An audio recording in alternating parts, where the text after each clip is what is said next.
the motherfucking relay where we're covering today's top boxing news. Okay, we'll start with this. Well, it appears that the WBC president, Mauricio Suleiman, has come out swinging against Dillian Whyte. He's firing back at Dillian Whyte over recent claims. He was quoted as saying, "I have spoke at length with Eddie Hearn and Dillian Whyte's group, but unfortunately, they have turned this into a media circus, which is highly regrettable because that influences the process," Suleiman said in an interview with Danny Flexen of Seconds Out. "We have the highest respect for Dillian Whyte. He's our #1 contender, our silver champion, my friend and a tremendous fighter. But to be insulted over and over again makes it very difficult to continue addressing the situation. We're going through a mediation process, but if they want to handle it through the press, it may change.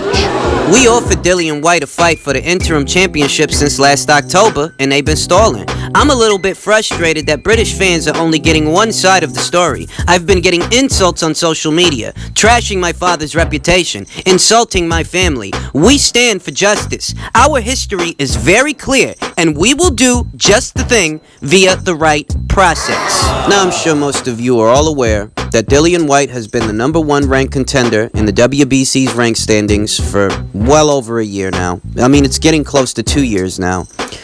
And in spite of that, in spite of him being ranked the #1 contender, in spite of, the WBC having not named the mandatory challenger yet, in spite of all of that, it still feels like Dillian Whyte is no closer to a world title opportunity via the WBC than he was last year. And this is why he's been very vocal the last couple of weeks, the last couple of months. This is why he's taken it to the public, how he feels about the WBC and what's really going on here. This is why he's done that.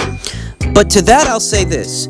If you are trying to expose corruption via the WBC, if you're trying to air out their dirty laundry and put it in full view of the boxing community, just what kind of a crooked organization this is, that's all well and good. You can do that. But you can't do that while at the same time expect them to give you a title shot. You understand? That if you want to bash them for their business practices, if you want to call them a crooked organization, if you want to accuse them of protecting Deontay Wilder, you can do that. And you can pull up all the corroborating evidence that characterizes that corruption. You can do that. All of that. But what you can't do is do that while at the same time expecting them to give you a title shot. Why not? Because in trying to do both simultaneously, what they can do is accuse you of slander and deny you the world title opportunity that they've already been denying you. Continue to do it. But they can deny you the world title opportunity on the premise that you're slandering them. It's for this reason a while ago I said that I don't even think Dillian Whyte should continue to pursue a title shot via the WBC because it's painfully obvious that they don't want to give him one. Wilder doesn't want to give him one, and neither does the WBC. That even if Wilder didn't want to give Dillian Whyte a title shot, the WBC could still decide to do their job. But they're choosing not to. They're choosing to manipulate their rank standings and their bylaws in whatever way they see fit to accommodate whatever self-serving goals they have. That in an ideal world, a guy who's been sitting at #1 for as long as Dillian Whyte's been sitting at #1, a guy who's been at the top of their rank standings for that duration of time, in an ideal world, he would have been named the mandatory challenger already by default. Yet for some reason, that still hasn't happened. And what it appears is happening is that Dillian Whyte's recent comments may affect what the WBC decide to do from here on out.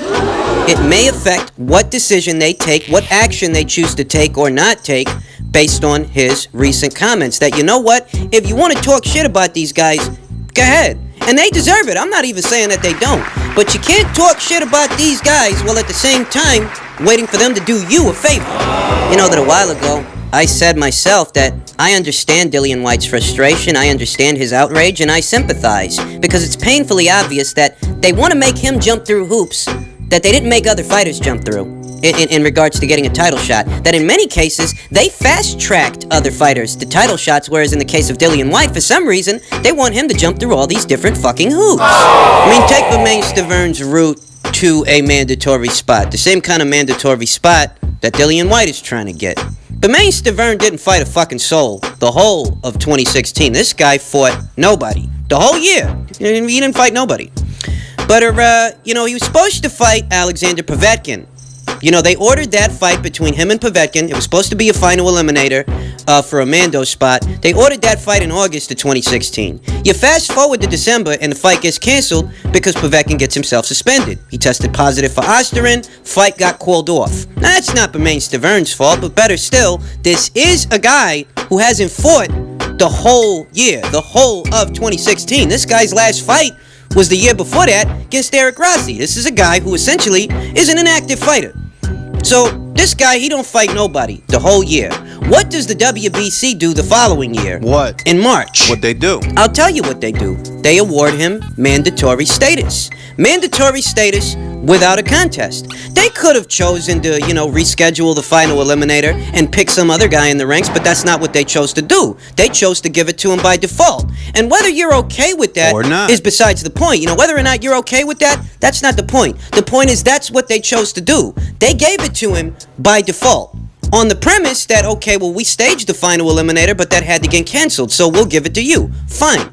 If that's the case, if you can award mandatory status to Bermane Stivern, who had not fought a soul in 2016, and he didn't have a fight the vast majority of 2017. He had no fights in between the time he had a rematch with Wilder at the end of 2017 to the time he fought Derek Rossi in 2015. There were no fights in between. This very much was an inactive fighter.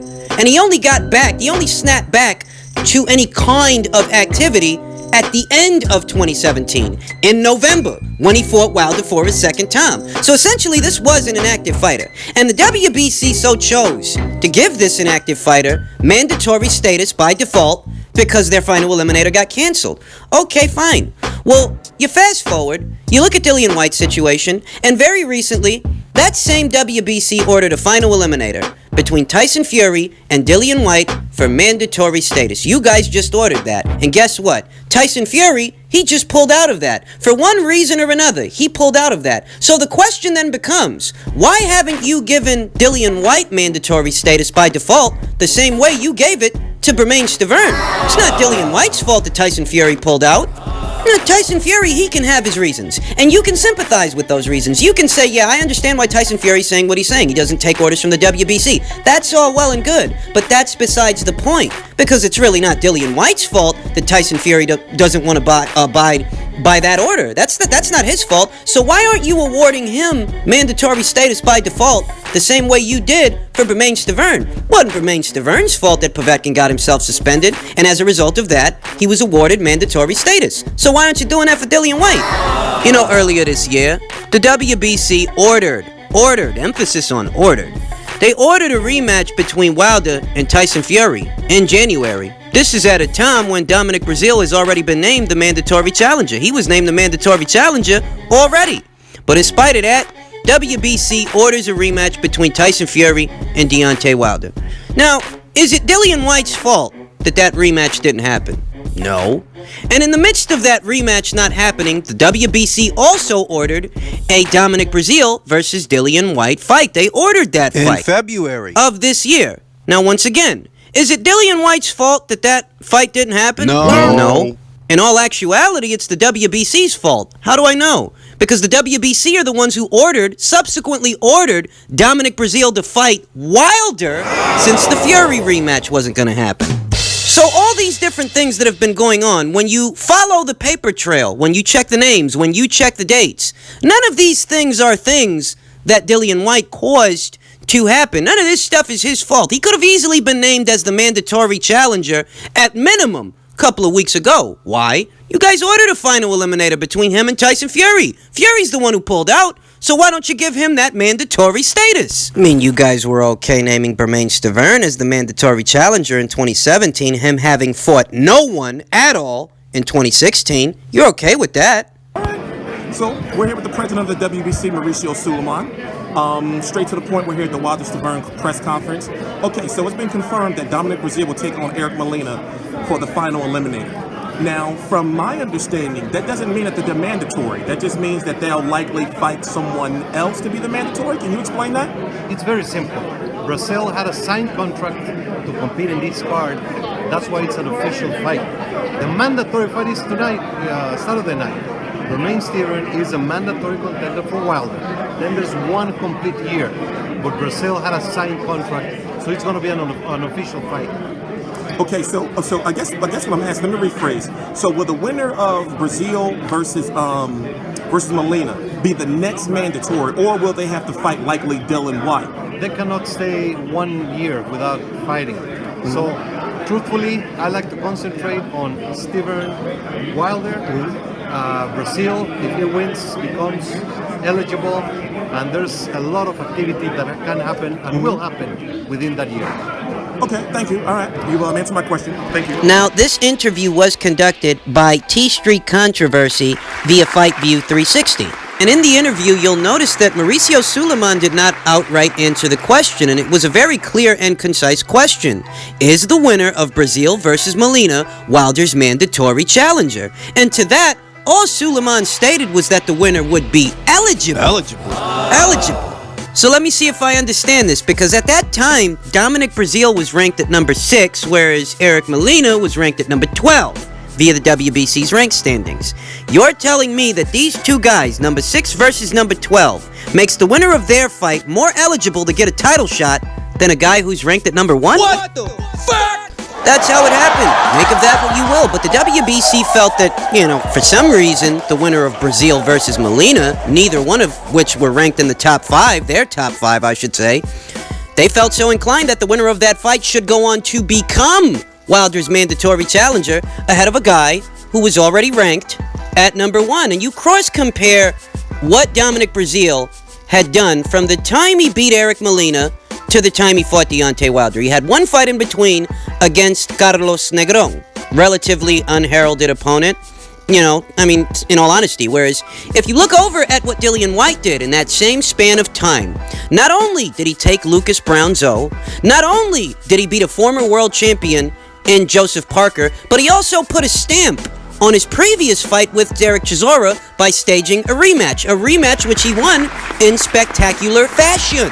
Dillian Whyte, in retrospect, with Dominic Brazil, has been the more busy fighter, keeping busy and winning fights more often than Dominic Brazil against higher-ranked opponents. But, guess that doesn't matter much to the WBC, because they chose to give it to Dominic instead of giving it to Dillian. You think about the new narrative that the usual suspects, along with the WBC, you think about the new narrative that these guys are trying to perpetuate. That if Dillian Whyte hasn't gotten his title shot yet, it's his own fault. He fucked it up for himself. That if he didn't fight Dominic Brazil, it's because he declined to fight him. Yeah, there are people out there saying this. I don't know why. But I guess those people didn't happen to see the TalkSport article Quoting Brazil from February 22nd of this year, where Dominic Brazil admits he's ditching Dillian Whyte for a Deontay Wilder fight. I mean, he admitted that himself. Y'all ain't know? That he was in the midst of negotiations to fight Dillian Whyte. But because Wilder had become available since the Fury rematch wasn't about to happen, he reprioritized fighting Wilder and left Whyte on the back burner. So it was, in fact, Dominic Brazil that bailed on Dillian Whyte, not the other way around, as the usual suspects would have you believe. It was Dominic Brazil that pulled out of that Dillian Whyte fight so that he could thereby fight Deontay Wilder, who wasn't available yet up until Fury bailed on him. As the Tyson Fury-Deontay Wilder rematch had fallen apart in February, a subsequent new order from the WBC, a new order was issued out for Wilder to then satisfy his mandatory challenger, In March. Dominic Brazil. So do understand, ladies and gentlemen, that anybody trying to sell you that bridge, that Whyte pulled out on Brazil, yeah, that's a little bullshit. You're just making things up as you go along. And we know why these guys do this. We know that they try their best to vilify, Dillian Whyte and just about anybody in association with Eddie Hearn. We know that's what their aim is. But what's the WBC's aim? Why are they trying to perpetuate this kind of an agenda? And it's because they don't want to be held accountable for what they're doing. They know that they are solely responsible for stifling Dillian Whyte's world title opportunities. They know how much they've worked to alienate that particular fighter, and they also know that he's gone to the public. He's gone to the boxing community with his plight. So what they are doing is trying to save face. Trying to save face by assigning the blame to Dillian Whyte. Except history itself doesn't seem to corroborate their story. because where they ordered a fight between Dominic Breazeale and Dillian Whyte in February, they issued out a brand new order in March For Breazeale. that put the kibosh on that fight. They are the ones that are responsible for Dillian Whyte not getting his world title opportunity. Which is, why I go back to my original statement from weeks and months ago that, I feel for Dillian Whyte. I sympathize and I understand his frustration, but seeking a world title opportunity via the WBC, and this doesn't just apply to Dillian Whyte, this really should apply to a lot of fighters who think that, the WBC is a straight arrow kind of company. They're not. But, my original sentiment, that pursuing a world title opportunity, for, Dillian Whyte pursuing that via the WBC, it's pure farce. You want to expose them, then expose them. But if you're going to expose them, you have to realize that they're going to continue to alienate you as a fighter. In light of this recent news, recent comments from the WBC, as cringeworthy as it might sound for Mauricio Suleiman to state that they stand for justice and look at their history, hey, we're looking at your history. That's why we're making these criticisms in the first place, based on your history. But I'll tell you that in spite of all these comments, in spite of everything I just discussed, at the end of the day, it's entirely conceivable to me that Dillian Whyte could lose his next fight. He could lose to Oscar Rivas. I mean, that's reality. And if and when that happens, if by some chance he loses to that guy, Wilder's fans, who for some reason don't want to see Dillian Whyte fight Deontay Wilder, Wilder's fans are going to do the same thing to Dillian Whyte that they're currently doing to Anthony Joshua. They're going to act like, like if Oscar Rivas beats him, that Wilder can take credit for that somehow, as if that would justify Wilder not getting the job done. That's the reality of it. Dillian Whyte is playing a dangerous game. He's gambling on himself. He's keeping busy with what is a live dog. And as a result of that, it's possible that he could lose that fight before he ever even gets to fight Deontay Wilder. But I will tell you that if it happens that way, the WBC has their role in that. The WBC in many ways set those events in motion by alienating a fighter and stifling his world title opportunity.